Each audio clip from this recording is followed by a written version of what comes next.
Take 8, the director's cut. Welcome to my biophilia project.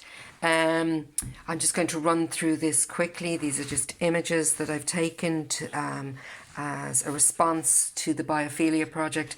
They are shadow play with nettles along with a larger nettle here, a motif of a nettle that is a photograph that I took along with ideas for nettle jewellery.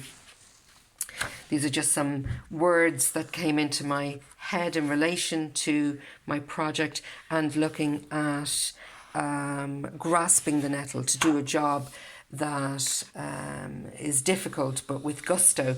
This is an anecdote in relation to the visit of JFK Jr. as a child to Cashel, which involves nettles. I also did some drawing on bark because I found a paper birch. This is the outside of the birch bark, and this is the underside of it, which was nice and easy to draw on. I've also done a painting of the tree itself. Let me see. I did a workshop in found items and tool making, of which these are some examples, and this is an example of what I did there. I've also done drawing with wire, which I intend to go back to, and have had a refresher from Elaine in relation to some part of that. Risograph. I have done a couple of risographs over a couple of days because I wasn't happy with the first one. This is just, again, some thoughts about biophilia. That's an image that I have from my neighbouring property. The uses of nettles, which are far greater than I believed at first, along with an acrylic nettle painting. This also is a close-up in acrylic just to highlight the nettle needles.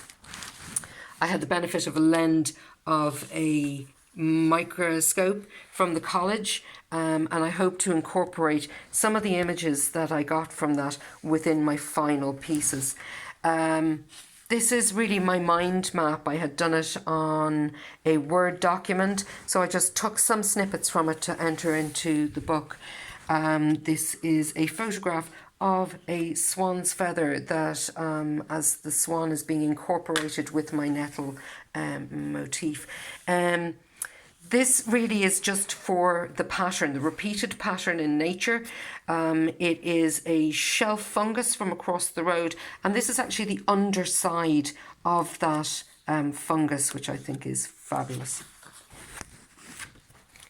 I have knitted leaves with nettles, not terribly successfully, but we'll get there.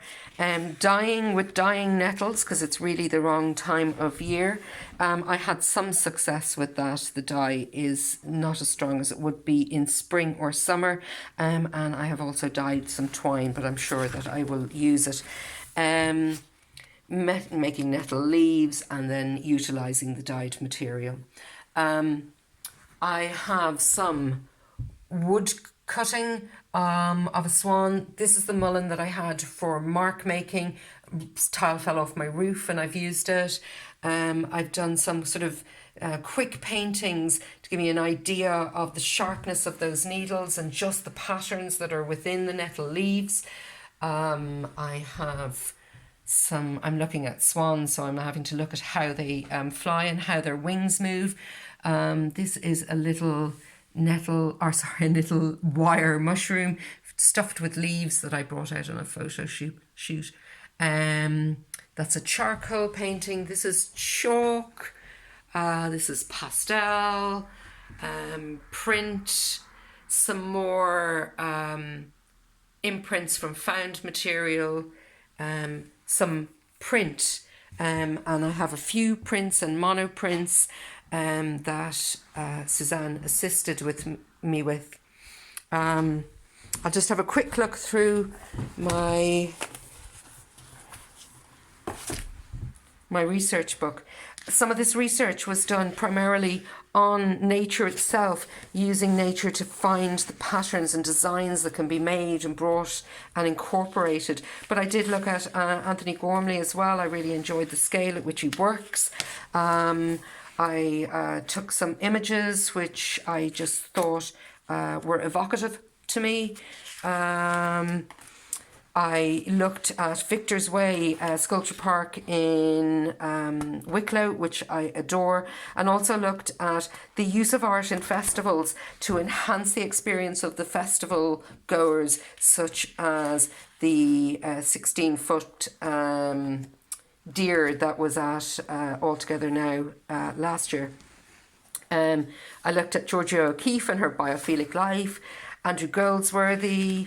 We've got this lady Anna, who's worked in Willow. She's from the UK. This is a Finnish artist, and I really love Cornelia Conrad's. I also looked at people like Alice Marr, fantastic, and she has also used nettles. Phoebe Cummings, Mary Nagel, lots of different people, and I'm really enjoying the project. Thanks for watching.